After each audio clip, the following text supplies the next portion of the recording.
So the same way we recorded this into the session, we can also add the user name. So let me come back to the user here. Okay, so right here we can duplicate these and user URL, user email. Okay, so email here.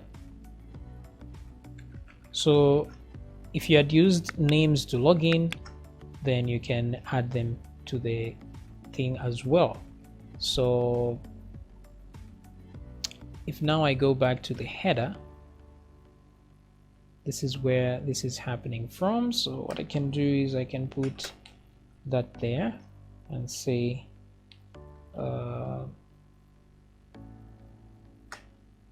because it won't always be set, so we have to check.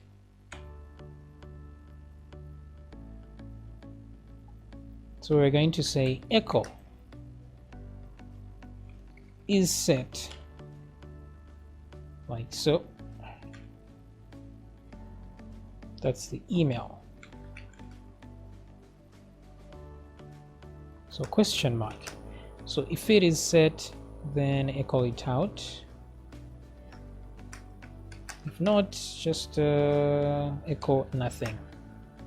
But then I want to put this here as part of it,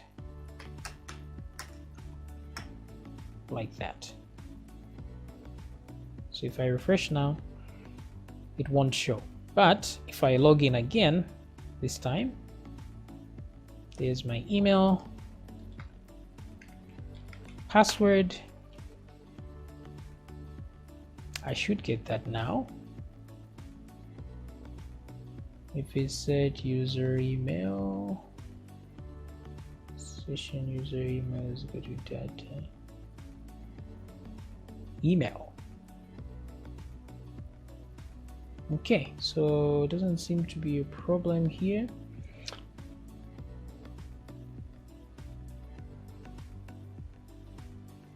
One second. Oop, why isn't it moving? Oh, there we go. So echo that, all that. So what I could do here is just simply say show what's inside the session. That way I can see what's going on. So it seems the session is empty, which is weird. So maybe it's the PHP tags here that are not there. PHP, like so. Refresh. Oh, there we go. So things are working after all. Okay, so we can put a hi there. Hi. Let me move it this way. Boom. With a comma. And so I can also put just something to reduce the font size.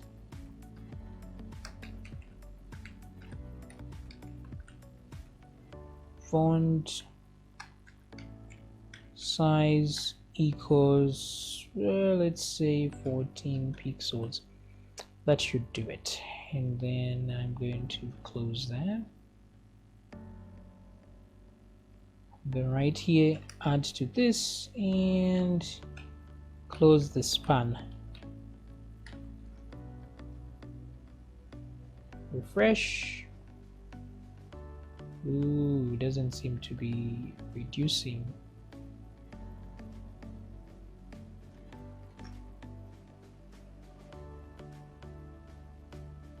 Refresh again. Oh, doesn't seem to be reducing. Anyway, those are CSS issues.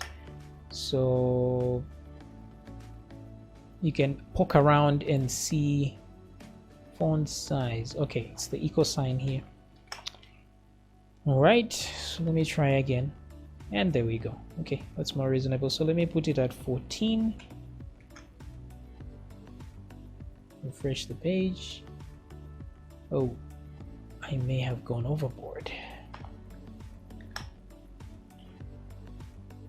All right, there we go. So hi, showing that you're actually logged in. All right, so we can also add logout, the logout page here. Okay.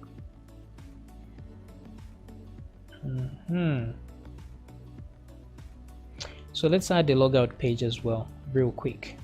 So to log us out, all we need to do is unset these user email and user URL. That's it. So once those are unset, then we have logged out. So of course we will create a controller for this. I'm going to copy from the login here and paste here, but this one is logout.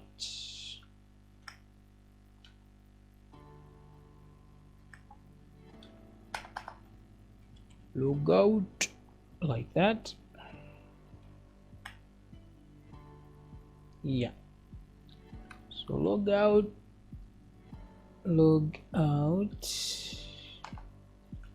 .php. Okay, great. So now with the logout, we don't need to load any views or do any of this stuff. So all we need to do is, once the logout page is accepted, we are simply going to change location, redirect. So let me copy this, come to the logout, paste it here. Okay, so we will unset, what did we set? These two.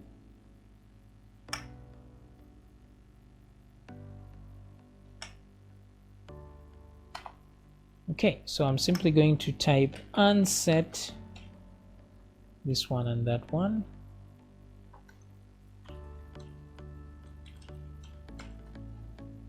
Like so. But it's not always that they will be set. So sometimes you can click the logout button twice. So we have to confirm and say if is set, then unset. Same thing down here. Copy that. If is set, unset, and that's it.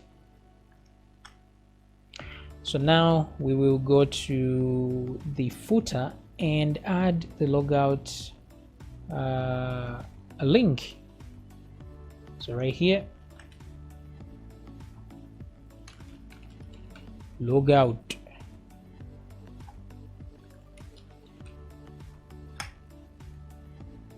And let's refresh. So immediately I can log out. I'll click here, log out, and I'm logged out. So you can see now I'm no longer logged in. But if I want, I can log in now, put my email, password, and log in, and now I am logged in. So one last thing we can do is to restrict uploading here. So if someone tries to upload who is not logged in, it should redirect them to the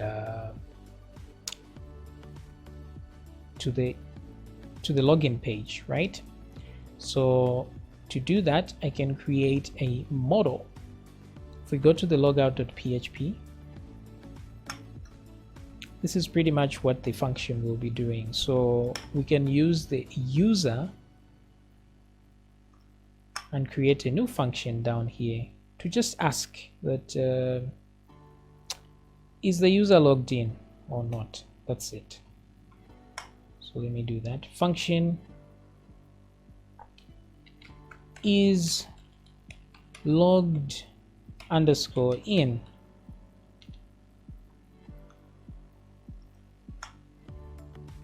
So is the current user logged in? That's the only question. So it will return either true or false. So if is set,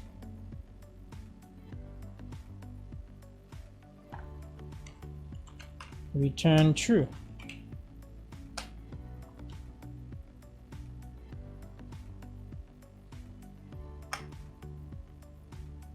Let me put an and here. So if this is set and also this one is set, return true. Otherwise here we will return false. So we just ask is logged in. That's it. So to do that, we go to our upload, the index, and this one. This is the one right here. So before we even get to all this, we will ask here, is the user logged in? Check if logged in. So that's the one we're going to use. User is logged in.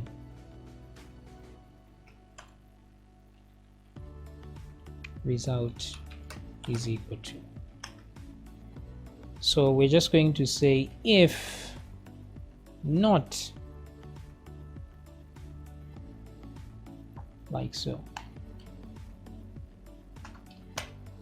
So if the result here is false, we are going to relocate this user by doing this to the login page. Relocate to the login page. Great. But we need to instantiate this one. So to do that is easy. We'll do this right there. But we'll put user here. And user there, load users model. Nice. So let's give it a shot. So if I refresh here now, nothing, everything is good. So let me log out, try to upload, and I'm sent to the login page. Great. See, it's working very, very well.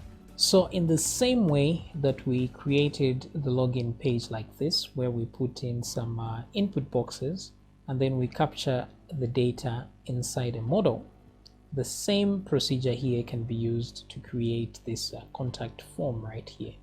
So you just name these forms, and then when the user submits, you go to the contact controller and then you check if something was submitted, and then you save to the database. Same process here. These are supposed to be static, I think. So as you can see, the rest of the website is pretty much repetitive of what we've been doing so far. So I'm sure you can easily update the rest of it on your own, because we have the search, we have reading from the database, we can see a single photo here. So now it's up to you to get these same ideas and put them onto the video section of this thing. Okay, so same process, everything remains the same. Even when uploading, if you upload an MP4, it's going to upload just fine, because we did actually